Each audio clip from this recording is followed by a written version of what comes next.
சொல்லிட்டு வரேன். அந்த வகையில் இன்றைக்கி நாம் பார்க்க போகிற ஒரு அற்புதம் 1983 வாக்கில் நடந்ததுன்னு வச்சுக்கோங்களேன். அதாவது திருநெல்வேலி பக்கத்தில் கல்லடக்குறிச்சின்னு ஒரு கிராமம் இருக்கு இல்லையா, ரொம்ப ஃபேமஸ், அப்பளத்துக்கெலாம் ரொம்ப ஃபேமஸ், பிராமணாளுக்கு நிறையா பேருக்கு தெரிஞ்சிருக்கும். அந்த ஊரில் சிவன் அப்படின்னு ஒருத்தர் இருந்தார். பயங்கரமான சிவப்பழம், சிவபக்தர். புரியுறதா? நெத்தியில் விபூதி, கழுத்தில் அந்த உத்ராட்ச கொட்டை போட்டுண்டு எப்போதும் சிவன் சிவன் சிவன் சிவன், சிவனை விட்டால் வேற வழி கிடையாது. அதுக்கப்புறம் பார்த்தோன்னா நம்முடைய பெரியவாளுடைய பக்தர், அவர் அதிதீவிர பக்தர். அப்படி ஒரு ஆச்சாரம் அவர். பிரான்னம் வெளியில் எப்போதும் எதுவும் சாப்பிட மாட்டார், ஜலம் கூட குடிக்க மாட்டார். வெளியூர் போனாக்க எல்லாம் அவர் வீட்டிலேருந்து எடுத்துகிட்டு வந்துடுவார் கையில். அப்படி இல்லைன்னா ஊருக்கு போய்ட்டு திரும்பி வர வரைக்கும் உபவாசம், ஒரு நாள் 2 நாள் போனாலும் உபவாசம் இருந்துருவார். இந்த மாதிரியான ஒரு மனிதர், தீவிரமான பெரியவா பக்தர். அவர் ஒரு சமயம் காஞ்சிபுரம் நம்ம பெரியவாளை பார்க்க வந்திருக்கார். வரும்போது பார்த்தோன்னா அவர் எந்த ஊருக்கு போனாலுமே கையில் ஒரு மஞ்சப்பை வச்சுருப்பார். மஞ்சப்பையில் ஒரு வேஷ்டி, ஒரு துண்டு, விபூதி போட்டலாம். அந்த பயணத்துக்கு வேண்டிய போக்குவரத்து செலவுக்கான பணம் இவ்வளோ தான் வச்சுருப்பார். வேறு எந்த ஒரு இதையும் எடுத்துகிட்டு வர ஆடம்பரமோ டாம்பிகமோ அவர்கிட்ட கிடையாது. எப்பப்பெல்லாம் பெரியவா காஞ்சிபுரத்தில் இருக்காளோ அப்பப்பெல்லாம் பெரியவாளை வந்து காஞ்சிபுரத்தில் தரிசிக்கிற வழக்கம் உண்டு அவருக்கு.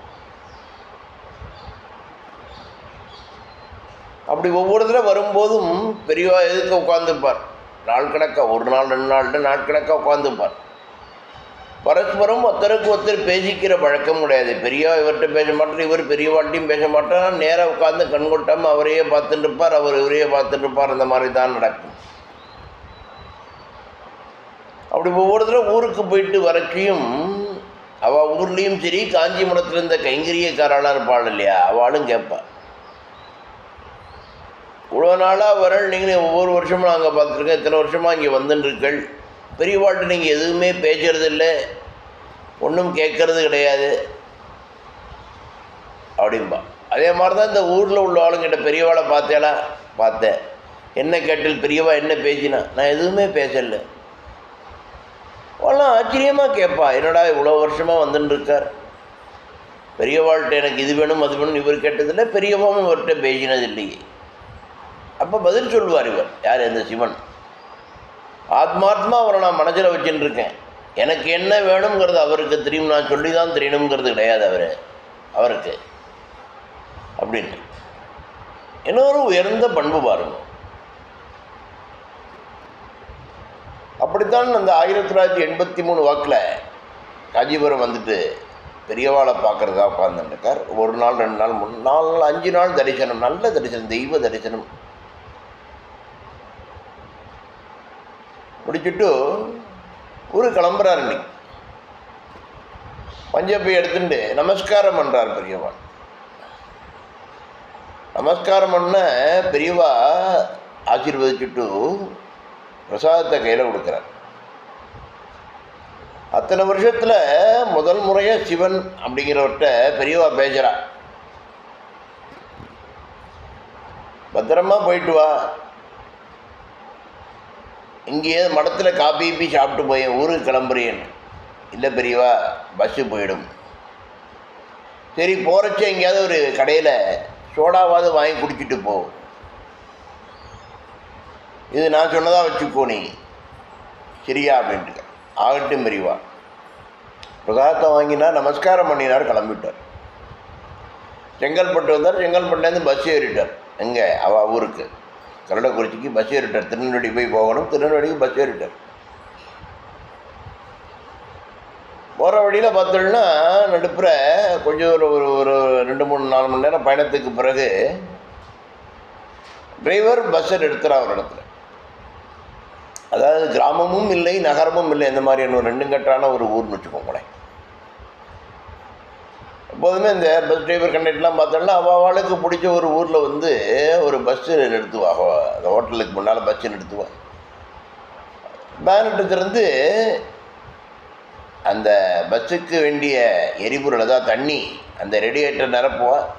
திறந்து வச்சு காற்று போட்டு அது கொஞ்சம் கூலாகும். அதே சமயம் இவாளும் வந்து தன்னுடைய பயணக்கடைப்பு, பஸ் ஓட்டின்னு வந்த கடைப்பெல்லாம் நீங்கிறதுக்காக அந்த ஹோட்டலில் இறங்கி காப்பியோ டீயோ டிஃபனோ சாப்பிட்ற வழக்கம் உண்டு. இப்பயும் நடக்கிறது அது. மெட்ராஸ் போகிறச்ச பார்த்தோம்னா கும்போணஞ்சேரிலேருந்து மெட்ராஸ் போகிறேன்னு எங்கேருந்து மதுரை எங்கேருந்து மெட்ராஸ் வந்தாலும் இந்த விக்கிரவாண்டிங்கிற இடத்துல நிறுத்துவாள். நைட்டு 11 மணி நேரம் 12 மணி நேரம் நிறுத்துவாள். காப்பி டீ குடிக்கிற வழக்கம் உண்டு வாழலாம். டிரைவர் கண்டிப்பாக பயணிகளும் தங்களுடைய அவசர தேவைகளை பாத்ரூம் போகிறது அது எல்லாம் முடிச்சுண்டு அவளும் டீயோ காப்பியோ குடிச்சிட்டு பஸ் ஏறுற பழக்கம் உண்டு. 10 நிமிஷம் முக்கும்னு வச்சுக்கோங்களேன். அந்த மாதிரி அன்றைக்கும் அந்த டிரைவர் ஒரு இடத்துல பஸ்ஸை நிறுத்தியிருக்கார்.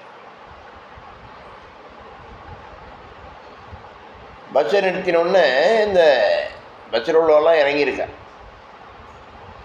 காப்பி டீ குடிக்கலாம் அப்படின்னு. பக்கத்தில் ஒரு பொட்டி கடையும் இருந்தது. அந்த பஸ்ஸில் இவர் பயணிக்கிறச்ச பார்த்தோம்னா நம்ம சிவன் பயணிக்கிறச்ச அவருக்கு பின்னால் ஒரு 4-5 சீட்டு தள்ளி ஒரு 3-4 பசங்க தாடியும் மீசியுமா கிருதாவுமா தலைமுடி வெட்டாமல் எண்ணெய் தேய்க்காமல் கேலியும் கிண்டலுமா பேசிட்டு வந்திருக்கார். இவர் அதை பற்றிலாம் கண்டுக்கல. இவருக்கு எப்போதும் சதாசர்வகளும் சிவனை நினைக்கணும் பெரியவாளை நினைக்கணுங்கிறத தவிர மன சிந்தனை வேறு எதுவுமே கிடையாது. இவருக்கும் மனசில் ஏதோ பட்டிருக்கு. பெரியவா சொன்னாலே ஒரு இதையாவது குடிச்சிட்டு போ சோடா அப்படின்னு இறங்கியிருக்கார். சோடா குடிச்சிருக்கார். சோடா குடிச்சிட்டு திருப்பி பஸ் ஏறி இருக்கார். பஸ்ஸில் இவர் உட்கார்ந்துருந்த சீட்டை அந்த 4 பேரில் 4 பசங்க உட்காந்தானு இல்லையா, அதில் 2 பசங்க உட்காந்துட்டு கிண்டலும் கெனியும் பண்ணியிருக்கேன். என்ன பெருசு, என்ன தேடுற நீ கொண்டு வந்த மஞ்சப்பையில் என்ன நிற்க போகிறதா, பின்னால் கிடக்க போய் உட்காரு, கடைசி சீட்டுக்கு முதல் சீட்டில் கிடக்கு. இவரை வாழ்கிட்ட இந்த விவகாரம் பண்ணுற டைப்பெல்லாம் கிடையாது. நேர போயிட்டு அவள் சொன்ன இடத்துல பார்த்துருக்கார். மஞ்சப்பை இருந்திருக்கு, அதை எடுத்துட்டார். அந்த இடத்துல உட்காந்து பஸ்ஸு கிளம்பிடுது. அது முடிஞ்சு ஒரு 1:30-2 மணி தூரம் பஸ்ஸு பயணிச்சிருக்கும். எல்லாரும் ஆழ்ந்த வரக்கு. திடீர்னு ஒரு பயங்கர சத்தம் கேட்டு எல்லாரும் முழிச்சிக்கிறார். ஒரே கூச்சல் குமார், ஒரே சத்தம்.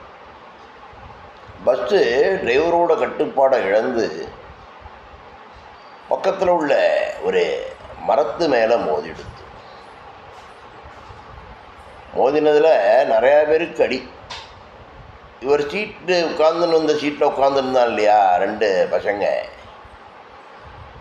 அவள் ஏற்கனவே இந்த லாகிரி வஸ்து போதைப் பொருள் சாப்பிட்டதுனால எண்ணத்தில் அவளுக்கும் அடிபட்டிருக்கு. அந்த 2 பேரும் பார்த்தோன்னா அடிபடக்கூடாத அடிபடக்கூடாத ஒரு இடத்துல அடிபட்டு அவள் 2 பேருமே ஸ்பாட்டில் இருந்து ஒரே கூச்சல் குழப்பம். அதுக்கப்புறம் ஆம்புலன்ஸ் வந்து எல்லாம் சரி பண்ணிட்டு போயிருக்குன்னு வச்சுக்கோங்களேன்.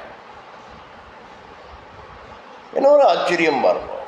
அதாவது அது வரைக்கும் அன்னைக்கு அந்த பயணம் வரைக்கும் பார்த்தோம்னா அந்த சிவன் வந்து வெளியில் பிராணம் எதுவுமே சாப்பிட மாட்டேன், டீ காப்பி குடிக்க மாட்டேன். அத்தனை வருஷமாக போய் பெரியவார் அவர்கிட்ட பேசினதும் கிடையாது. அன்றைக்கி தான் பெரியவா இவர்கிட்ட பேசியிருக்கார். சோடா குடிச்சிட்டு போ அப்படின்னு சொல்லியிருக்கார். அந்த சோடா குடிக்கிற பெரியவா சொன்னதுனால தான் இறங்கியிருக்கார். சோடா குடிச்சிருக்கார். சோடா குடிச்சிட்டு வரும்போது தான் அந்த பசங்க இவர் சீட்டில் உட்காந்துன்னு கேலி பண்ணி பின்னால் சீட்டில் தூக்கி போட்டது எல்லாமே நடந்திருக்கு. என்ன ஒரு ஆச்சரியம். பெரியவா இவரை ஒரு பெரிய கண்டத்துலேருந்து தப்பிக்க வச்சுருக்கார். பெரியவாளை மட்டும்தான் இவர் மனசில் நினச்சின்னு இருக்கார். சிவபெருமான் பரமேஸ்வரன் நினச்சின்னு இருக்கார். இவர் தப்பிச்சுட்டார். ஆனால் அந்த 2 சின்னஞ்சிறுசிகள் கேலி பண்ணவா, அதாவது அந்த 2 இளைஞர்களுக்கு அன்னைக்கு கடைசி நாள் அப்படின்னு தான் நினைக்கிறேன். இவருக்கு இன்னும் ஆயுசு கெட்டியாக இருக்கு. நம்ம பெரியவா கொடுத்த ஒரு வரம் இது. கிட்ட ஒரு ஆச்சரியம் வரும். இந்த மாதிரி இவர் கிளம்பி போனது, இந்த கடையில் இறங்கி ஒரு எப்போதுமே வெளியில் எதுவும் சாப்பிடாதவரோட சோடாவை குடித்தது, மேலேறி வந்ததும் சண்டை போட்ட பசங்க இவரை பின்னால் உட்கார வச்சது, இது எல்லாமே சாட்சாத் அந்த பரமேஸ்வரனுக்கும் பெரியவாளுக்கும் தான் வெளிச்சம். அதனால தான் சொன்னேன், பெரியவா தான் பரமேஸ்வரன், பரமேஸ்வரன் தான் பெரியவா. அதுக்கு நமக்கு எந்த ஒரு ஐயப்பாடும் யாருக்குமே இருக்கக்கூடாது. நம்ம அவர்கிட்ட பெரியவாள்கிட்ட நம்மளை ஒப்படைச்சிட்டா போகிறோம், ஆத்மார்த்தமாக ஒப்படைச்சிட்டா போகிறோம். அவர் எல்லாத்தையும் பார்த்துப்பார்.